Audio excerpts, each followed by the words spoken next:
Welcome to Thursdays with Troy. As always, I'm Troy Lambert, mystery author, editor, super plotterer, and your host. Today, I'm excited to introduce you to T.L. Bodine. Yes, and her real name is Tiana. We're going to out her here, if you didn't know that. She writes dark fantasy and horror. She's interested in uncanny, fantastic things and the way real people with real problems interact with them, which is what makes fascinating horror. She's the author of River of Souls and its upcoming sequel, House of Lazarus, as well as a longtime member of the Wattpad Stars. Her Wattpad novel, The Hound, is currently being adapted for film. And check out her Tumblr for writing advice, creepypasta, and more. Now, when not writing, she can usually be found watching horror movies, big surprise, playing story-heavy video games, or experimenting in the kitchen, hopefully not related to the horror stories.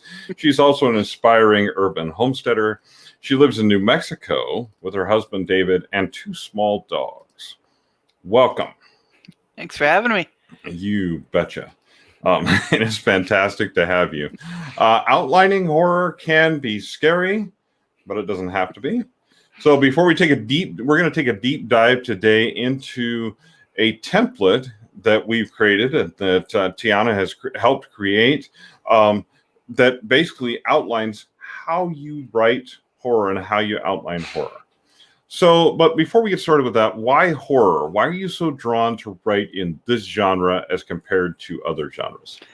I think it's, for one, I mean, I just, as an audience person, as a reader, as a viewer, everything, I've just always loved it.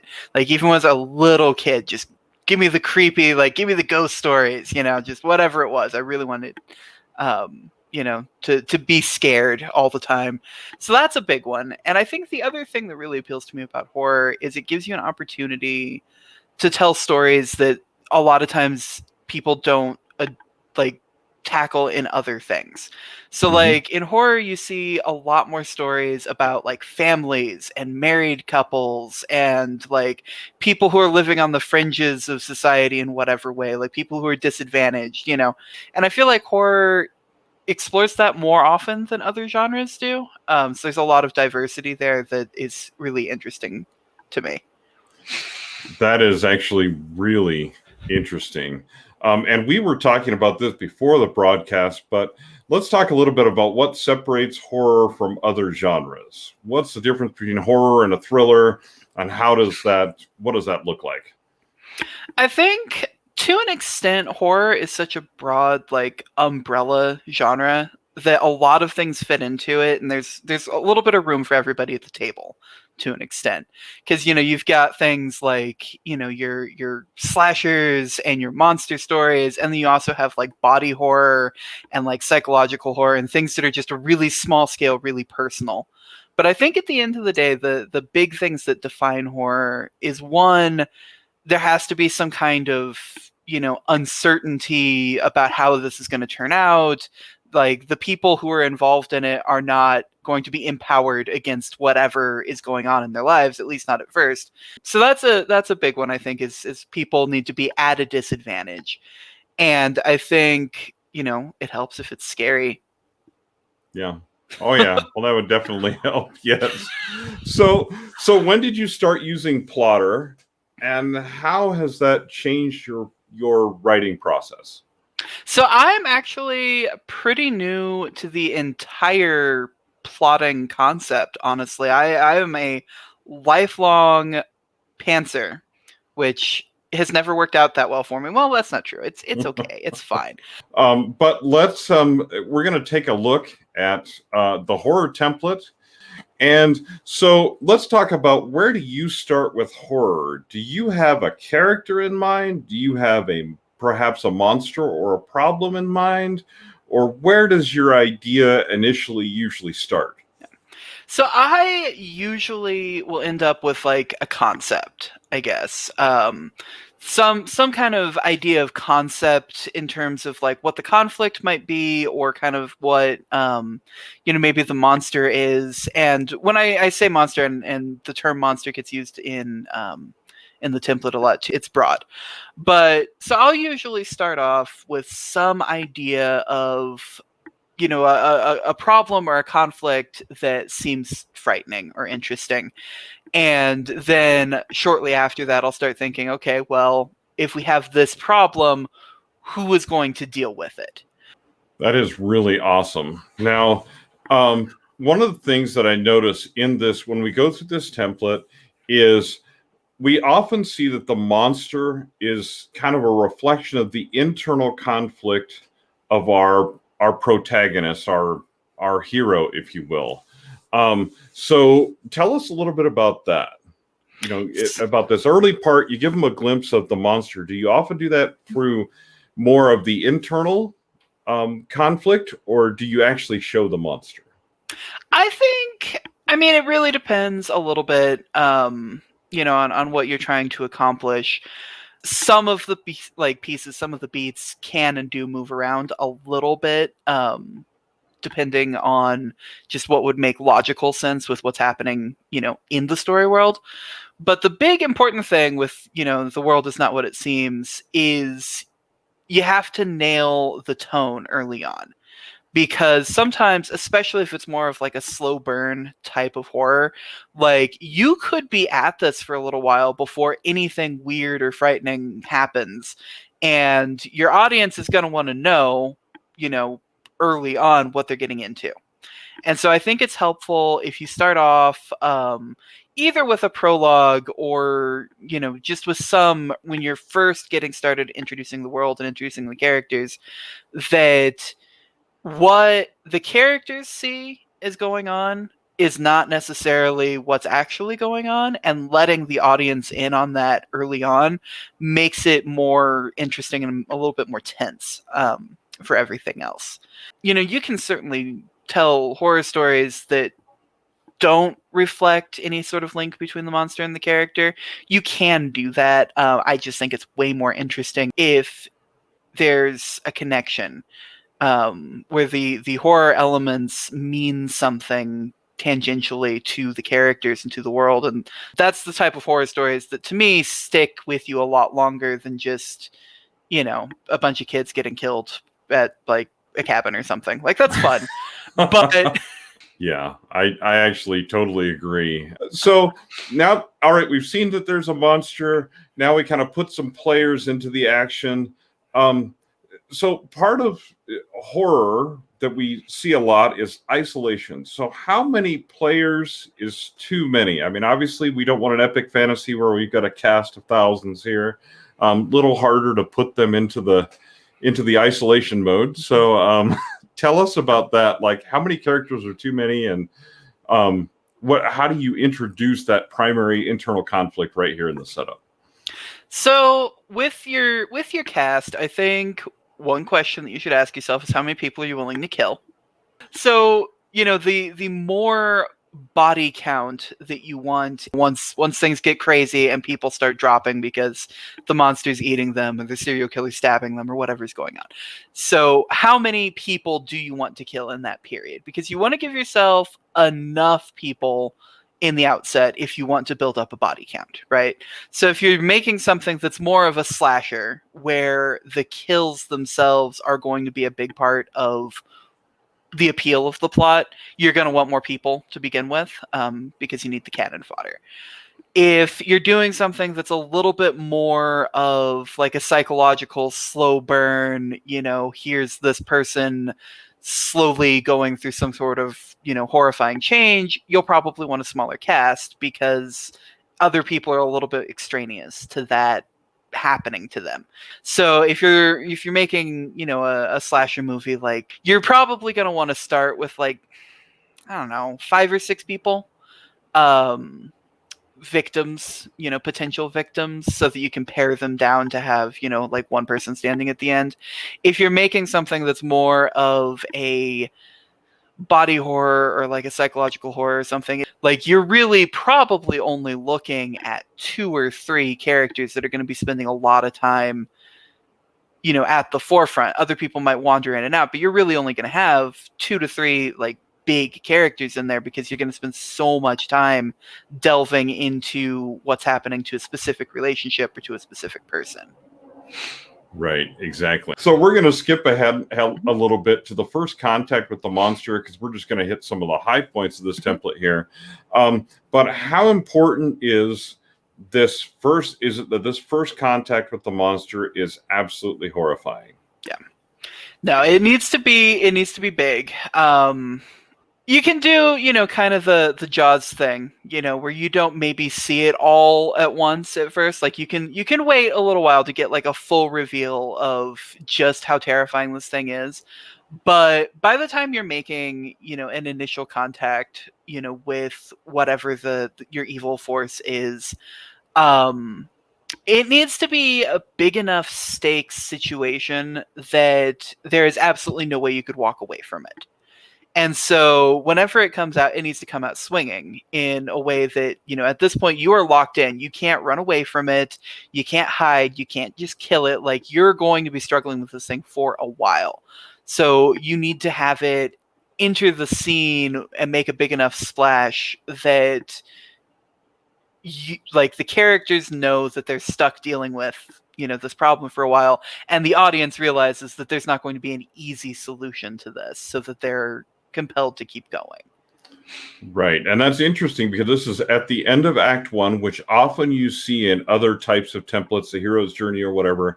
This is often where we see the protagonist locked in to whatever journey they're going to be on. So it's interesting, the similarities that we see with other genres when we're basically just changing a little bit to work with horror.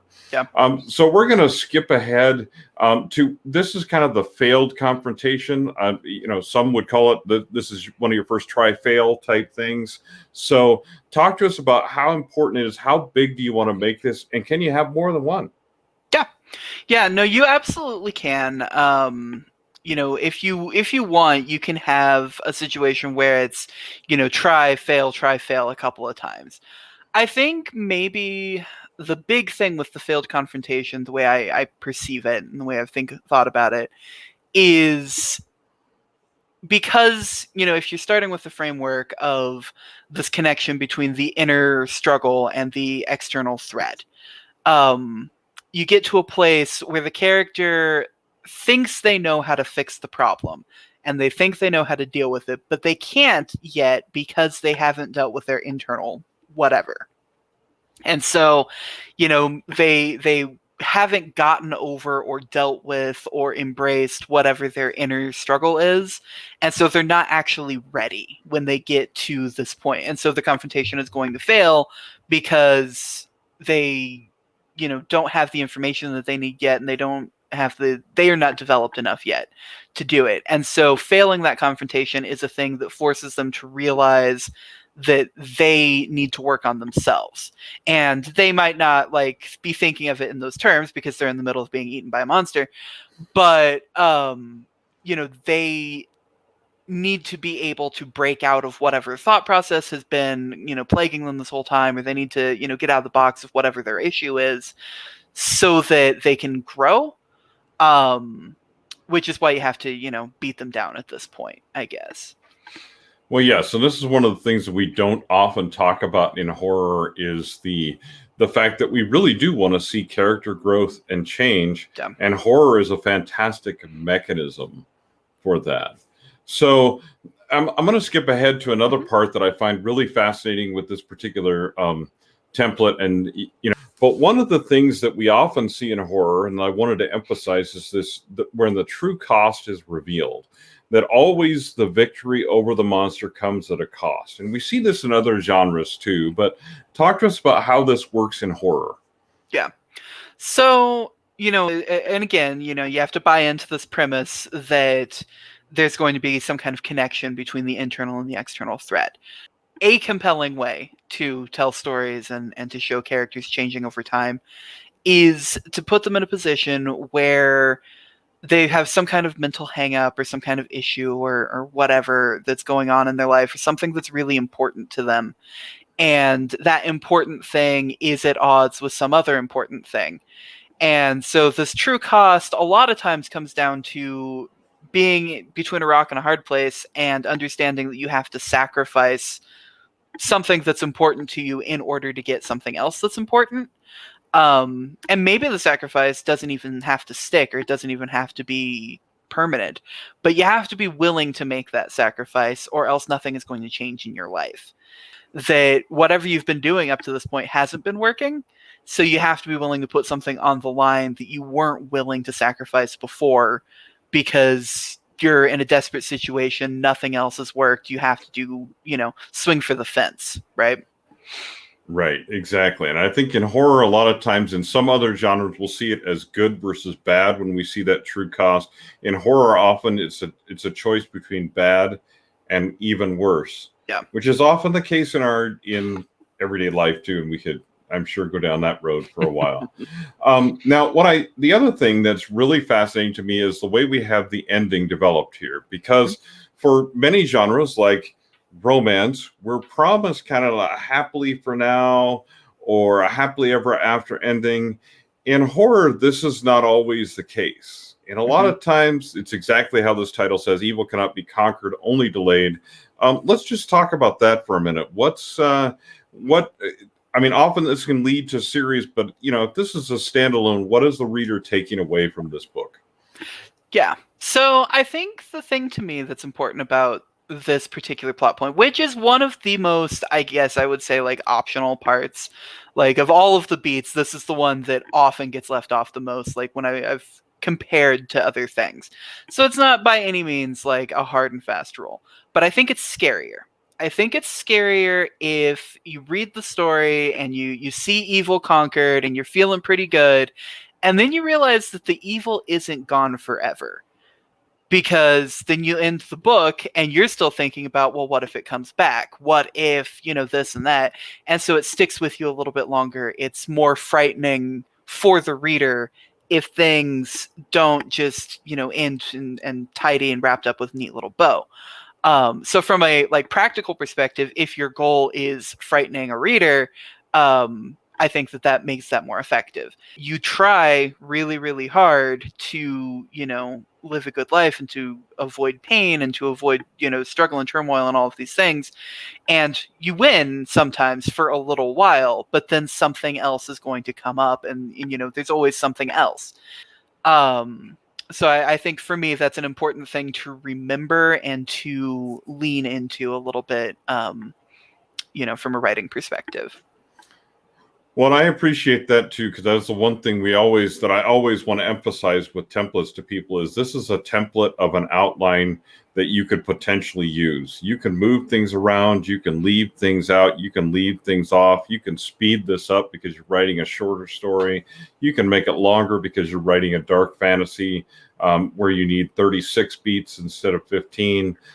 There's all kinds of things that you can do with these templates. So I really appreciate you sharing that part of it with us too, to say, hey, that's something that's not necessarily, you don't have to do this, but it's, something that we talk about. So I really like that too. So as a wrap up here, let's talk about, what final thought do you have for authors who are thinking about writing horror, who are starting to outline horror? If you could give them one takeaway, what would it be? I think maybe the biggest thing is don't think too small. Like, horror is a really big genre and there's room at the table for everybody. And so don't discount that, oh, well, I can't write horror because I don't do, X, Y, or Z. Like, I'm not scary enough, I don't like writing a lot of gore, I don't like doing this or that. Like, there's a lot of room, there's a lot of diversity in the types of stories that could be told. And as long as you are digging deep into your personal fears and anxieties about the world and things that are compelling to you, you're probably going to be able to find something that will frighten somebody else. So embrace what you have, as far as that goes, and just lean into it. And also, while you're on that path, the more you read and the more you watch in the genre, the more you realize that somebody has probably done something pretty similar to what you're doing. Like, you're not as alone in whatever crazy idea you have as you think you are. So the more you familiarize yourself with the genre and the more you read things that are similar, the more you'll realize that, okay, no, actually this wasn't completely off the wall. I can, do this. I fit into this spot, because there really is room for everybody at the table. Yeah, maybe I'm not the only one that's afraid of clowns. I don't know. I'm really. It's kind of left. After the 2016, like they're everywhere. They're coming up out of the woods. So obviously you use Plottr. We know that. What other resources have helped you get where you are today as an author? So, I mean, on a practical level, I use Scrivener too. That's the other piece of software that I default to. Mm-hmm. And honestly, part of the reason why that happened is because I got a new computer and didn't want to pay for Word, because I think it's ridiculous that you have to pay for word processing software now. So if I'm going to pay for software, I might as well pay for the one that has all of the features that you wanted. So I've got Scrivener and I use that. And another thing that's actually been really helpful for me in my whole writing journey has been Wattpad, which has kind of a weird reputation, earned or unearned, as being a place where people post their cringy One Direction fan fiction, which it totally is. That does happen there. I'm not going to say it doesn't. But there's a lot of other people doing a lot of other cool things there, and they've opened up a lot of opportunities. The film adaptation came directly from an opportunity with Wattpad, which I would not have had that opportunity otherwise. It's been a really good platform. But the great thing about Wattpad is you can post whatever you're writing as you're writing it out into the world, and the people commenting, because people will show up and they'll read chapters, leave comments, whatever, and the reader community there is very, very kind compared to many other communities on the internet. And so you can get a lot of encouragement and a lot of people chiming in with ideas, whatever. So I might test out an idea, just toss out a few chapters and be like, okay guys, how are we feeling about this? Is this working?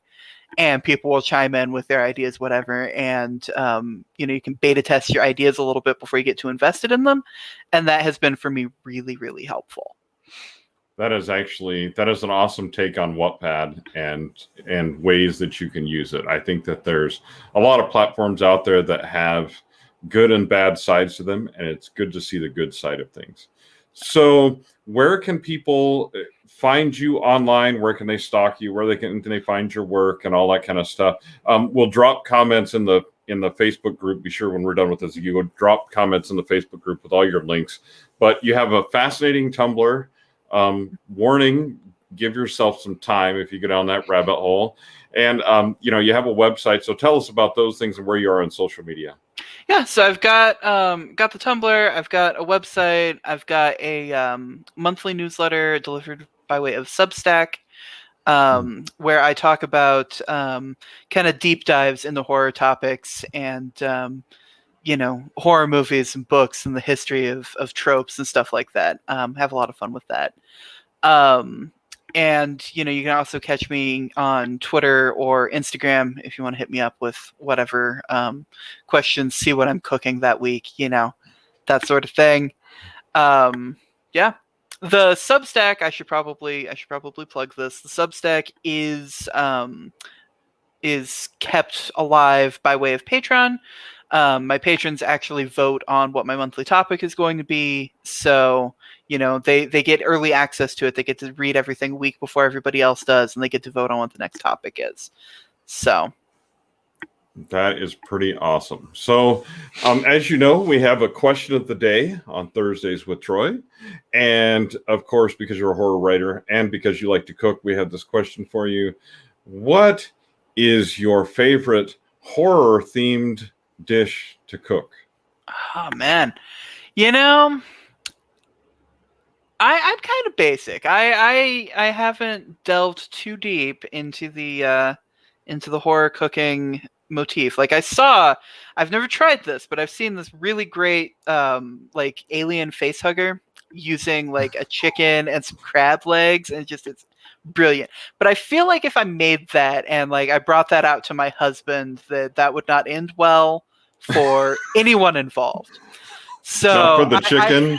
Not for it's gonna go flying. Is all I'm saying. That goes on the table. He's gonna panic. It's gonna go flying. The dogs might enjoy it. I don't know, but yeah, I keep it safe. You know, I'm at a spooky cupcakes level of horror culinary delights. I think of horror at home. keep the horror in the book. Well, that's you keep the horror out of the kitchen. Hashtag. Or the kitchen. Hey, there you go. That's your next hashtag right there. You don't even have to go to Patreon. That's your next newsletter. All right. Well, thanks everyone for joining us on Thursdays with Troy. We hope you enjoyed yourself and learned a lot as always. The Facebook group is a great place to ask questions if you have them. You can always tag me in the group, tag one of us in the group if you have questions you think that we might have an answer to. Obviously, Twitter, Instagram, all those different places. So anyway, thanks for joining us. We appreciate it, and we'll see you next Thursday for another Thursdays with Troy.